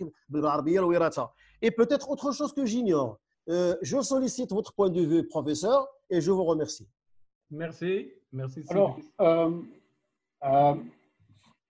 moi, je poserais la question d'abord de savoir quel est le niveau socio-éducatif des personnes, c'est des couples, c'est-à-dire, on sait. Alors, moi, je m'orienterai d'abord sur quelque chose qui est connu en psychologie cognitive, qui est ce qu'on appelle la flexibilité mentale. C'est ce que vous avez appelé l'adaptabilité. La flexibilité mentale, c'est la capacité de passer d'une chose à l'autre, de pouvoir interrompre quelque chose sans l'abandonner totalement pour y revenir en faisant quelque chose. Donc, cette capacité à jongler en quelque sorte, à jongler entre des concepts dans la tête, le raisonnement. Si vous prenez le raisonnement, typiquement, ça demande cette capacité à prendre un argument, le pousser pendant que les autres sont, tout en étant présents, ils sont mis en arrière-plan, et je reviens après. Alors, la capacité de faire du multitâche, elle est étroitement liée à ces processus-là. Ces processus-là, ils sont développés par l'éducation académique scolaire, c'est-à-dire que si le niveau socio-éducatif est faible, j'ai tendance à m'attendre à ce que ce soit du monotâche, alors que le multitâche, l'éducation, la scolarité, le fait d'apprendre des tables de multiplication, mine de rien, toutes ces choses-là développent ces capacités intellectuelles que moi je n'appellerai pas intelligence, mais ce sont ces processus, ces capacités intellectuelles qui permettent de traiter de l'information abstraite et en parallèle et dans l'ordre, etc. etc. Donc, je m'orienterai à Sidris vers ces concepts-là. Je vous recommande d'aller creuser plutôt du côté de ce phénomène comment j'ai dit tout à l'heure, de flexibilité mentale. La flexibilité mentale qui permet, donc effectivement, qui va avec la personnalité. Alors, la personnalité, c'est un concept encore qui est plus complexe, qui va de la génétique jusqu'à toute l'expérience personnelle de l'individu qui va pouvoir aller jusqu'à corriger ce qui était prévu génétiquement. On peut le corriger par une expérience différente ou qui va contredire ou confirmer certains aspects qui étaient là en présence à l'enfance. Donc, personnalité, cet aspect-là de flexibilité. Par exemple, quelqu'un pour lequel on connaît une personnalité rigide. Je fais une chose, il ne faut pas qu'on me dérange, il faut que je la finisse. Cette rigidité-là, la rigidité mentale, effectivement, ça fait partie des caractères de la personnalité. Et à l'inverse, la flexibilité mentale, c'est cette capacité à passer d'une chose à l'autre, à faire plusieurs choses à la fois, etc. OK, merci Cédric. C'est Aziz Aoura. Oui, d'accord. Merci, docteur, pour la présentation.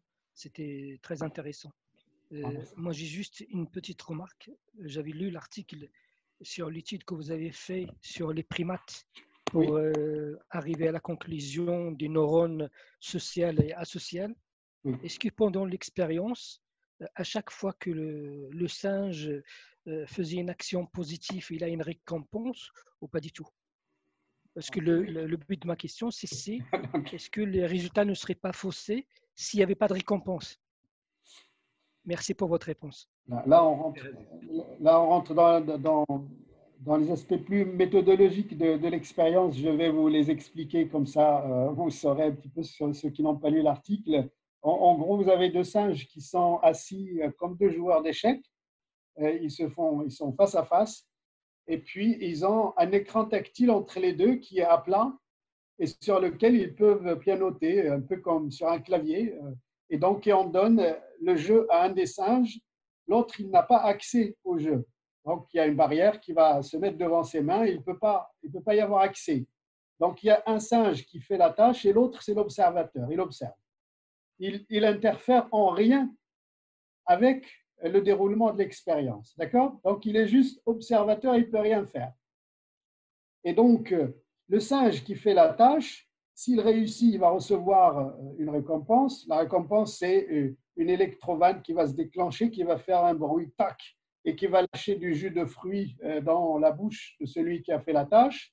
Et l'autre, il voit son copain boire et déguster son jus de fruits. Il a envie, mais il peut rien, il est juste assis. Donc, il n'y a que celui qui fait la tâche qui est récompensé. L'autre qui en face, il n'est pas récompensé.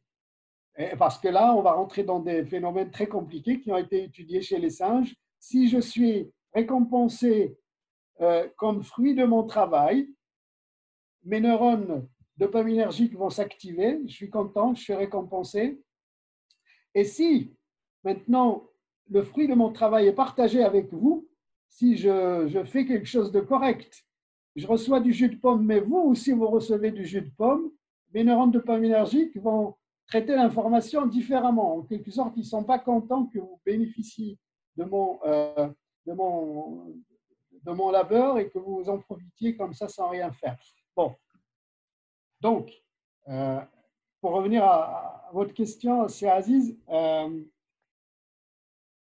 celui qui observe, la particularité de cette expérience, c'est que le singe fait la tâche de manière identique. Mais, alors, il y a deux choses, il faut que je précise deux choses. Pour votre information, tous, la psychologie sociale nous a montré depuis pratiquement un siècle que chez toutes les espèces animales qui ont été étudiées, ça va de la blatte jusqu'à nous, aux humains, la présence d'autrui affecte la manière dont on fait la tâche. Quelle que soit la tâche que vous faites, vous allez la faire mieux s'il y a quelqu'un qui est présent, à condition que, on va introduire des conditions, à condition que cette tâche, vous la maîtrisez bien, c'est quelque chose que vous maîtrisez, qui est facile pour vous, la présence de quelqu'un va vous la faire mieux que si vous la fassiez tout seul dans la pièce. D'accord? Alors, typiquement, c'est vous êtes un musicien, vous vous éclatez dans morceau de musique et puis vous montez sur scène. La présence de l'audience va vous faire un effet magnifique. Vous allez la jouer, cette musique, encore mieux que ce que vous jouez dans votre sous-sol quand vous vous entraînez. D'accord? Mais maintenant, si vous êtes en train d'apprendre une nouvelle musique, vous la jouez, mais vous n'êtes pas encore confortable à 100% et que vous montez sur scène, la présence d'autrui va vous la faire moins bien que ce que vous faisiez dans votre garage.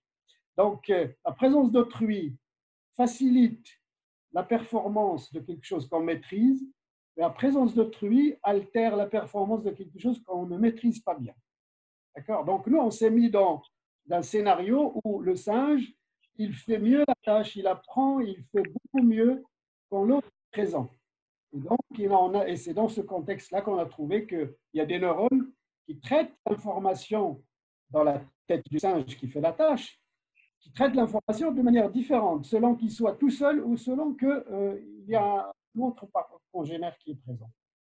Donc, il y a des neurones qu'on a appelés sociaux, qui traitent l'information en présence de l'autre, et des neurones qu'on a appelés asociaux, mais que j'ai appelé tout à l'heure de solitude, qui fonctionnent quand je suis seul. Alors, la parole, c'est Yagoubi. Je pense qu'il n'est plus avec nous, Inch'Allah. C'est Salah. Abdelmoun. Oui, Sidi. Donc moi, en fait, je n'avais qu'une seule question. Micro.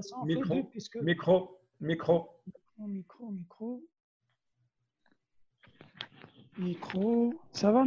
Ça marche? C'est bon. C'est bon? Je disais que j'avais en fait une seule question. Une petite réponse à une question qui a été posée en cours. Maintenant, j'en ai deux. Juste après ce que vient de dire, là, en parlant de récompense de singe. Et ça m'a ramené vers, je commence par celle-là, ça m'a ramené vers un cas typique de gratification que l'on fait au personnel. Et j'ai eu la chance de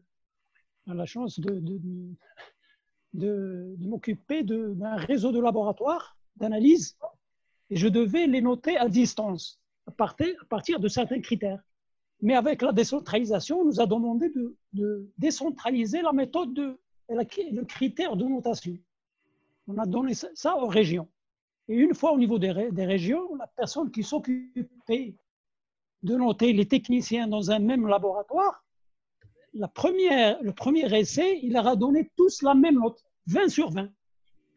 Du coup, le meilleur élément qui était noté, qui s'occupait de l'absorption atomique, c'était un appareil assez costaud sur lequel on lui a fait faire des formations, etc. Il a demandé sa demande d'imitation. Tout simplement parce qu'il s'est senti que puisque tout le monde a la même note, alors que lui fournissait beaucoup d'efforts, on n'avait plus de raison de continuer à travailler. Et du coup, c'est un petit peu l'exemple du singe là. Le singe qui, si le même singe reçoit la même récompense, automatiquement, peut-être pas seulement il va arrêter de le faire, il va même peut-être abandonner. Hein. Ça, c'est une réflexion qui m'est venue tout de suite. Mais donc, je voudrais revenir pour ma question, mais cette fois-ci, je fais appel à vous pour vos connaissances et vos spécialités. Je reviens encore aux fameuses neurones avec la réplication chromosomique. Ce que je savais, ça fait très longtemps, c'est qu'à la fin des chromosomes, on a une petite partie qu'on appelait les télomères. Et ces télomères, c'est ce qui servait à remplacer la partie qui est dupliquée sur les gènes perdus avec l'âge. Et tout dernièrement, j'ai lu par hasard, quelqu'un a dit qu'il y a des moyens maintenant de régénérer même ce télomère qui, a priori, n'était pas duplicable. Maintenant, on arrive à le régénérer en faisant soit de l'exercice, soit il y a des solutions qu'on met en place pour voir est-ce que tout ça, qu'est-ce qu'il y a de vrai dans tout ça? Parce que moi, ce n'est pas ma spécialité, je n'arrive pas à pouvoir suivre ce raisonnement. Très bien. Et du coup, si c'est vrai, ça veut dire que même la personne âgée, si elle continue à faire de l'exercice, ça veut dire que ce télomère-là, qui est a priori qui est limité, se trouve rallongé et permet d'avoir aussi une autre réplication chromosomique. Et donc, on a toujours la personne qui est tout le temps même âgée et continue à être active. Merci. Je ne sais pas, qu'est-ce qui est vrai dans tout ça? C'est Driss. Très, très rapidement, parce que je ne sais pas si j'ai les compétences pour aller sur le volet génétique. Juste pour dire que dans ce que vous avez dit, ce qui m'a parlé, c'est l'exercice, l'entraînement et tout ça. On sait tous que nous ne sommes pas égaux ni devant la maladie, ni devant le vieillissement. Vous, nous, les intellectuels, les gens qui ont fait des études, les gens qui ont une activité intellectuelle vont avoir ce qu'on appelle une réserve cognitive qui va leur permettre de tenir plus longtemps que celui qui n'a pas fait beaucoup de travail intellectuel, etc. Donc, il y a un peu comme le muscle. Quelqu'un a comparé tout à l'heure le neurone au muscle. Donc, les compétences cognitives, plus on les utilise, plus elles seront renforcées, la capacité cognitive va se renforcer et on aura une sorte de réserve qui, avec le vieillissement, va nous permettre de tenir. Et donc, chez les personnes âgées, les entraînements, les exercices intellectuels, de mémoire, etc., il y a même des jeux. Beaucoup de jeux ont été développés pour faire travailler sa mémoire, travailler sa résolution de problèmes, etc., pour prolonger le fonctionnement intellectuel des personnes. Donc ça, est-ce que ça va chercher dans ce que vous dites au niveau des télomères? Je n'en sais rien, je ne sais pas. Bien. Donc, si Razi, et avant, je voudrais lire une question de Sid Djuri Mohamed.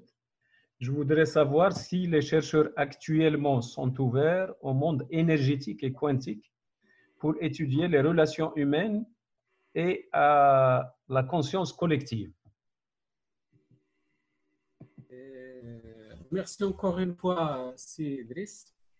Alors, dans l'entretien que vous avez eu avec le journaliste, vous avez parlé de la diminution, de rétrécissement de la matière blanche.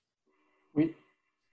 Et qui dit rétrécissement dit de la matière blanche dit diminution des synapses. Et donc, manque en fait de communication entre les neurones. Et donc, la capacité du cerveau à travailler, à fonctionner normalement diminue. Okay. Je ne sais pas si vous êtes d'accord. Est-ce que vous pouvez nous expliquer ça? La deuxième question, c'est celle que je me posais il y a quelque temps. Vous avez évoqué tout à l'heure la partie limbique du cerveau. Et ben, comme tout le monde le sait, notre cerveau il est constitué de 3 parties. Le reptilien en bas, puis le limbique et le cortex.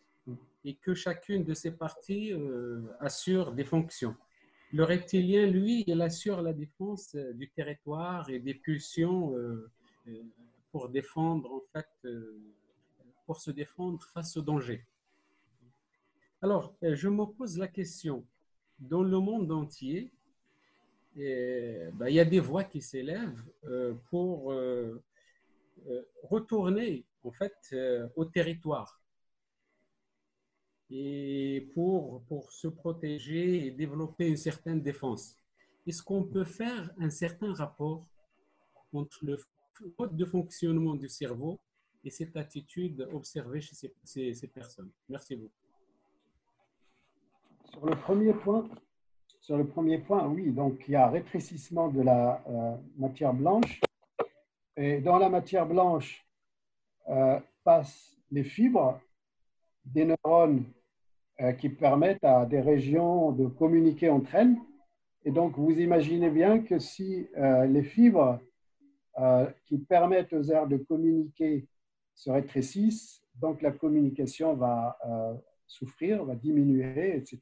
Et donc, le fonctionnement du cerveau va évidemment être modifié.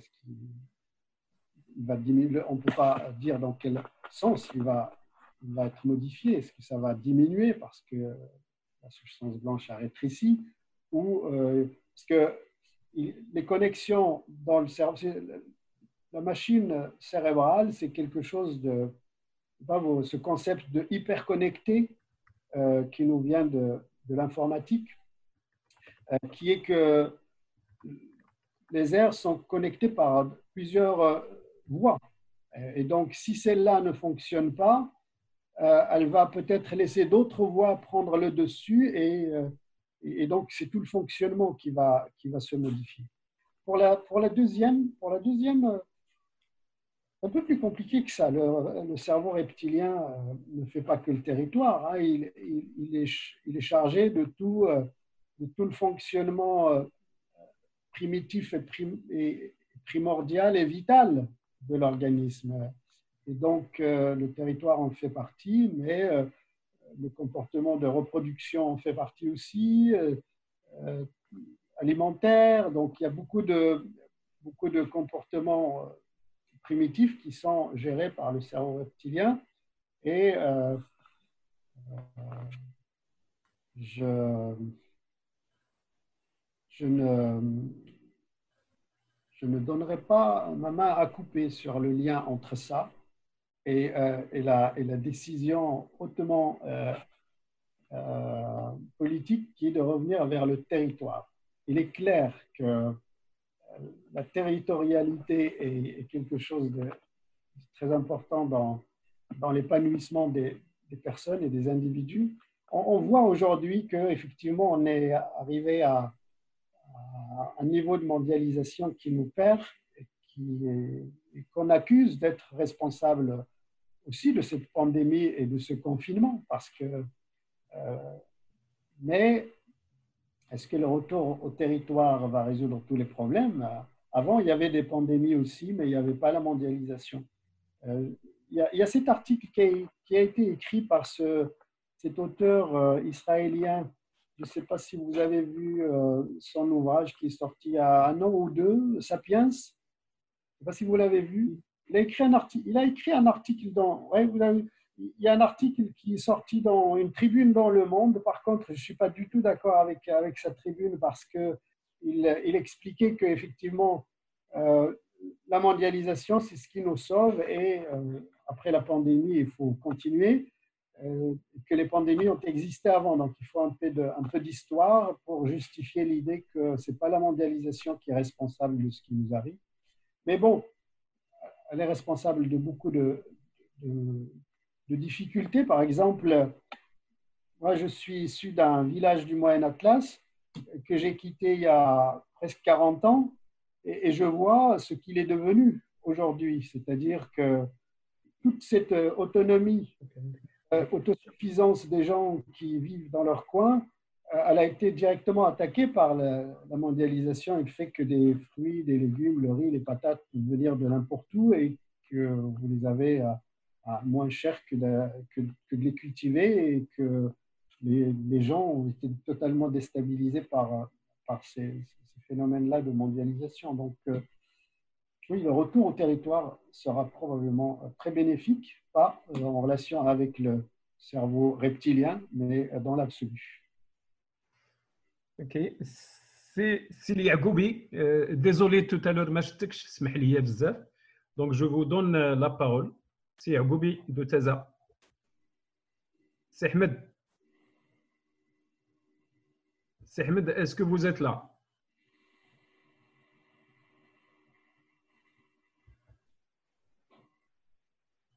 Je n'arrive pas. Ah, c'est bon.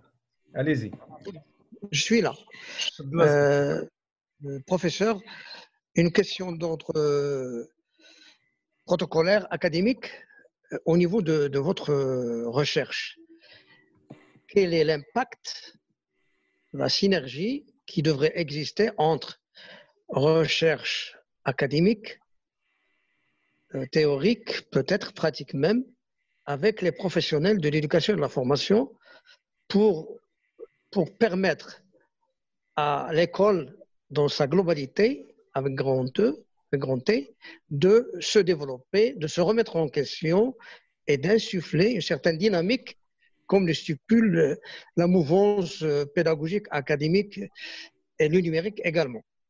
Deuxième question, est-ce qu'on ne peut pas parler d'un nouvel ordre intellectuel, pour ne pas dire économique, vu que nous assistons à une renaissance de la conscience collective, à une renaissance, je parlais de l'éveil intellectuel. Certes, il y a un confinement physique à la maison, mais je vois qu'il y a une dynamique intellectuelle mondiale, collective qui se crée. Merci bien. Comment peut-on expliquer ce paradoxe, si paradoxe il y a? Shukran, Sidi Aziz. Shukran, Ahmed. Sur le premier point, oui, absolument, il est nécessaire d'avoir une synergie. Il faut faire attention parce qu'en France, il y a ce collègue que vous connaissez bien qui est Stanislas Dehaene, qui a écrit son ouvrage en direction de l'éducation, des professionnels de l'éducation. Les sciences cognitives ont tendance à oublier un facteur qui est extrêmement important. Les sciences cognitives ont tendance à voir le cerveau comme une machine à calculer, à traiter de l'information, et elles oublient un volet qui est central, qui est le volet de la psychologie sociale.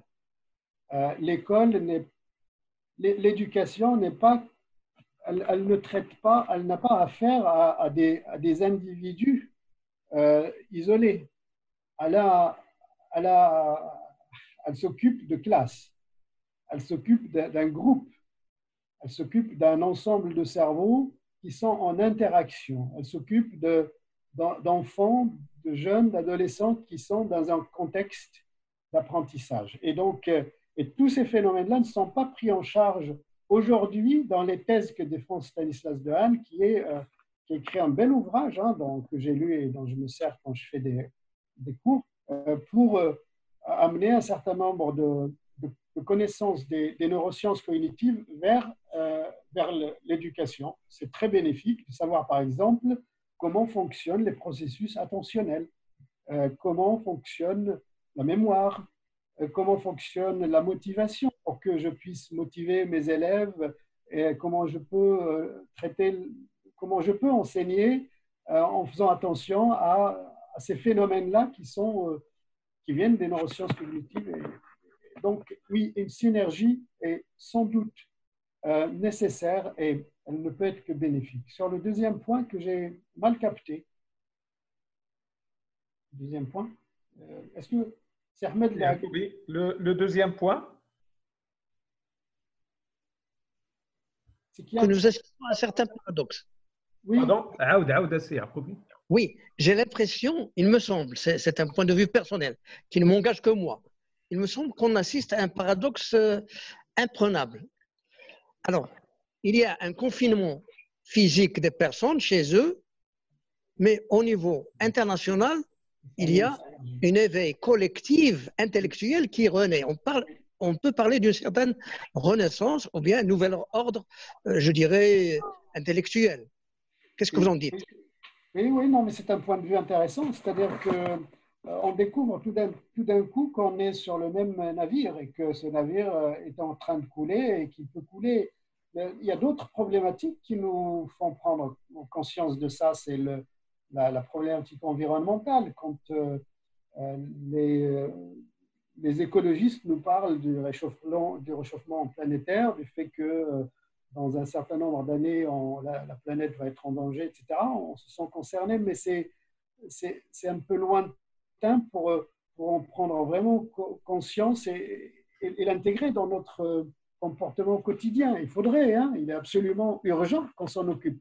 Mais des pandémies comme ça nous mettent tout d'un coup en synchronisation parce qu'on est dans le même navire et on est en train d'être menacé par la même menace à l'échelle planétaire. Et donc, ça crée des synergies, ça crée des choses. Et puis, il y a un autre phénomène qui a émergé, c'est ce que nous sommes en train de faire. Tout d'un coup, les technologies sont tellement avancées qu'on peut effectivement dialoguer, discuter par divers moyens technologiques à distance. Et ça, je pense que c'est une intelligence d'Abdelrazak Mehamou d'avoir pris cette initiative et de se dire, mais dis donc, on n'a pas besoin finalement d'aller très loin.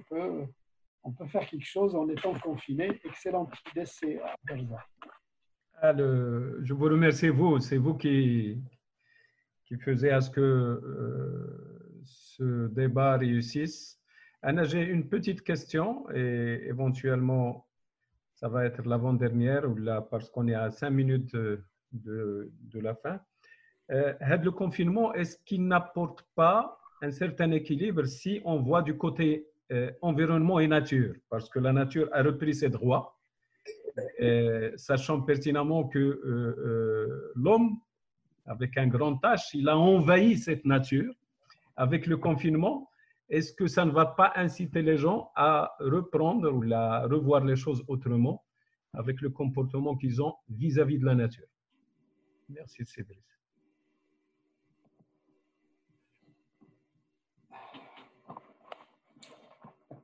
Le plus grave, je suis en train de lire, j'ai lu un commentaire de Sidiori qui nous a régalé avec la discussion hier, hein, c'est ça? Et il disait que cette synergie collective, finalement, ça bénéficie à... Tu peux la lire là, juste pour que je l'intègre à ce que tu dis, comme ça, il dit la conscience collective actuellement est basée sur la peur et bien utilisée par le lobby pharmaceutique. C'est évident, vous êtes sans doute comme moi en train de suivre plein de choses qui sont en train de se passer. La question de pourquoi est-ce qu'il y a eu cette bataille autour de la chloroquine, pourquoi mon collègue pas très loin d'ici, Didier Raoult, a été bloqué dans sa démarche, pourquoi on est en train de parler beaucoup du vaccin, etc., etc. Toutes ces choses-là, il me semble, sans être dans une idéologie complotiste, ou dans une théorie complotiste, je vous conseille, c'est hors sujet, mais il n'empêche que je vous conseille de lire un livre qui a été écrit par Noémie Klein. Elle a écrit ce livre qui s'appelle La stratégie du choc. En anglais, The Shock Doctrine. Et c'est un livre qui nous explique comment est-ce que le capitalisme profite à chaque fois qu'il y a une crise mondiale, une crise globale, comment il profite de la crise pour bondir et avancer plus vite. Comment des lois sont mises en place. Nous, en France, c'est exemplaire, c'est-à-dire nous avons des lois qui ont été mises en place quand il y a eu le terrorisme en 2015 et qui sont devenues des lois de droit commun qui sont utilisées maintenant pour gérer les manifestations, etc. Et on vient de mettre en place une loi d'urgence sanitaire qui, elle aussi, le gouvernement est en train d'essayer de l'installer comme quelque chose qui va durer et il y a des chances que ça dure. On est en train de suivre aussi le fait que le traçage informatique par les smartphones, comment il est en train de se mettre en place, comment tout d'un coup le modèle chinois qui était décrié comme un modèle totalitaire, pas démocratique, qui ne respecte pas les droits humains, et qui est devenu maintenant un modèle pour le monde occidental. Nous sommes en train de regarder la Chine avec jalousie parce qu'elle contrôle tout. Ses citoyens, ces milliards et demi de citoyens sont traqués par les smartphones, etc. Et les vaccins, et Big Pharma, et tout ça. Donc, tout ça, ça fait partie, c'est théorie de, effectivement, intégrer tout ça avec ce que tu dis, Abdelzak, qui est que le plus dramatique, effectivement, c'est que les vraies causes communes à l'humanité ne sortent pas gagnantes de crises comme celle-là. On ressorte de là et on continue comme avant, voire pire. C'est ça le plus grave. Donc, c'est pessimiste, mais ben, ça nous aide aussi peut-être à être plus vigilants là où nous sommes, partout où nous sommes. Donc, voilà. Erwan, il est 18h quelques minutes, 5 minutes. Donc, tout le monde met son micro on et sa caméra si possible. Alors, il est coutume d'applaudir l'intervenant à la fin de la séance. Merci. Merci beaucoup, c'était très intéressant. Merci beaucoup. Au revoir. À bientôt. Bonne soirée. Merci, au revoir. En optimisant, je dis que c'est le côté positif du confinement. S'il n'y avait pas de confinement, on n'aurait pas partagé. Merci beaucoup, c'est très intéressant. Merci beaucoup. Merci. Bonne soirée. Au revoir. Merci. Merci. Bye bye.